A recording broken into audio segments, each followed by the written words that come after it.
Hello, everyone. My name is Matt Birch. I'm a philosopher. I work in the School of Philosophical, Historical, and Interdisciplinary Studies here at the University of Essex. And I'm going to be teaching this final section of HU 300, the title of which is Reasoning About Risks and Rights. And the title pretty much tells you what it's about. We're going to be looking at risk in the context of the law and how people think about it, and how the dominant conception of risk gives rise to a number of interesting problems that people are trying to sort out in various different ways. And we're going to look at some of the attempted solutions.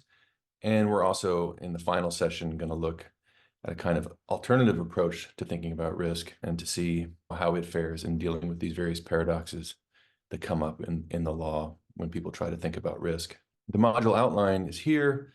My first series of lectures are just going to give you a background, sort of conceptual understanding about what risk is. Because if you don't have a pretty good grasp of how people conceptualize risk in a number of different disciplines, you're not going to really understand why the problems in the law are really as difficult and problematic as they in fact are. They might just seem like, oh, what's the big deal? So it's very important that you go through this first series of lectures in order to get this background understanding of how people are thinking about risk across a variety of disciplines, but especially in decision theory, economics, political science. Those disciplines are heavily dependent on a particular probabilistic construal of risk.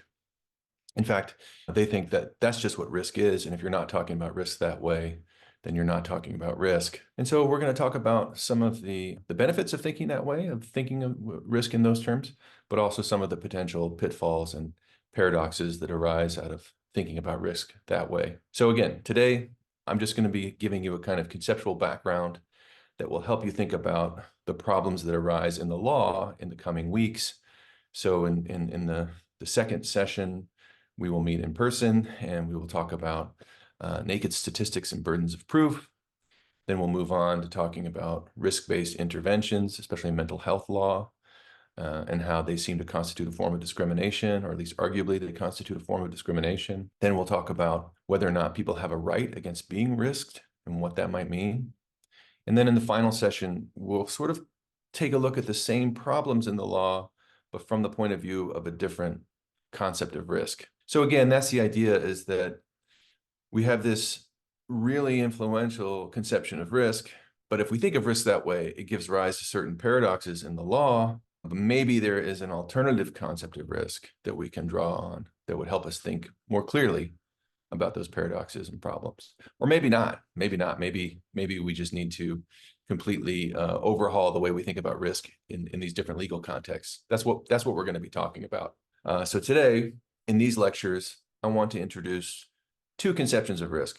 One is the dominant probabilistic conception of risk, and the other one is an alternative conception that I want to just sort of start articulating or sketching today. My interest in this topic arose when I was doing a research fellowship for the Independent Social Research Foundation.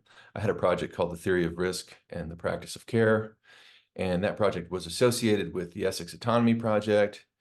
The Essex Autonomy Project is an interdisciplinary knowledge exchange initiative here at the University of Essex, where we look at questions of self-determination and autonomy at the intersection of legal theory, philosophy, and some of the cognitive sciences, especially psychiatry.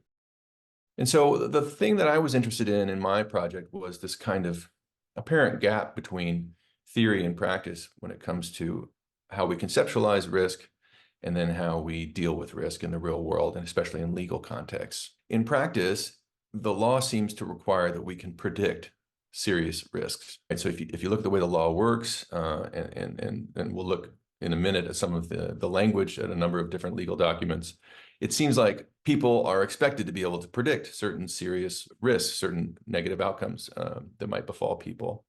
And on the other hand, if we take a close look at the theoretical models of risk, it's really unclear that we can actually do that we can make those kinds of predictions. So what I have now is just a series of legal documents where they seem to be saying we need to be able to predict these seriously negative outcomes. So we need to be really good risk predictors. Here's a document from the General Assembly of the United Nations talking about the protections of persons with mental illness. And Principle 16 in that document is talking about involuntary admission. So when can you take a person who is suffering from mental illness or mental health problems and involuntarily admit them to hospital? Principle 16 says, a person may be admitted involuntarily if and only if a qualified mental health practitioner determines that that person has a mental illness and that because of that mental illness, there is a serious likelihood of immediate or imminent harm to that person or to other persons. So there you go. I mean, that seems like this mental health professional needs to be able to accurately predict some serious harm is going to come about if they don't act and involuntarily admit that person. So the question that gives rise to, obviously, is can we actually reliably make these kinds of predictions? Or are we going to be involuntarily admitting people all the time when really we have no idea what's going to happen? Obviously, right off the bat, you can see there's this kind of tension between our respect for the principle of liberty or autonomy. We want people to be able to make decisions for themselves. But on the other hand, there's this interest in protecting the welfare of vulnerable people. And so these sorts of decisions are often discussed as a kind of contest between two important bioethical principles or two important political rights that we all seem to have. But on the other hand, it seems to require that we can make these predictions about the future. And it's really an open question whether or not we really can, which we'll talk about in the coming classes. So here's another legal document, Edwards versus the UK. So in this case, Christopher Edwards was killed by a prison cellmate, Richard Linford. Both inmates or cellmates had suffered from schizophrenia. So in this case, they talk about the duty to protect life under Article 2 of the Human Rights Act. For a positive obligation to arise, it must be established that the authorities knew or ought to have known at the time of the existence of a real and immediate risk to the life of an identified individual.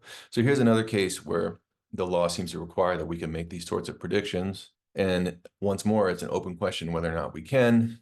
Here's another example of a legal document where they seem to enshrine this kind of ability to predict the future when it comes to these seriously negative outcomes.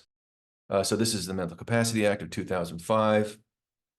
And Section 5 states that if D does an act which is intended to restrain P, right? So if, for example, a mental health worker at a psychiatric hospital is going to restrain a patient, then it has to be a proportionate response to the likelihood of that person suffering harm. So the person has to be restrained for their own good because there's a likelihood of them suffering harm. And it has to be a proportionate response to the seriousness of that harm.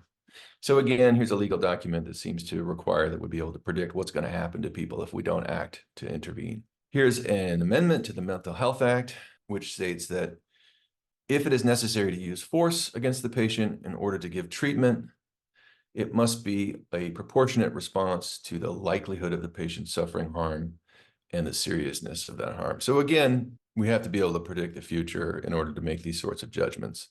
Okay, and here's my final example, the Assisted Decision-Making Capacity Act of Ireland. So the decision-making representative shall not do an act that is intended to restrain the relevant person unless there are exceptional emergency circumstances and they judge that it's necessary to prevent an imminent risk of serious harm to the relevant person. So once again, there's a requirement of making a risk prediction about what's going to happen in the future. It's got to be a proportionate response to the likelihood of harm, to the seriousness of such harm. So you see that same language repeating across all these different documents.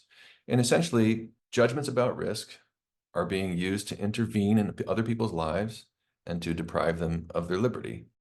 And so the question, the sort of ethical but also just plain legal question this gives rise to is, can we make these sorts of calls responsibly? And in a very influential book written by George Schmuckler called Men in White Coats, he argues that the sad truth is that we are very poor at predicting the very events that are the most tragic and that we most wish to prevent.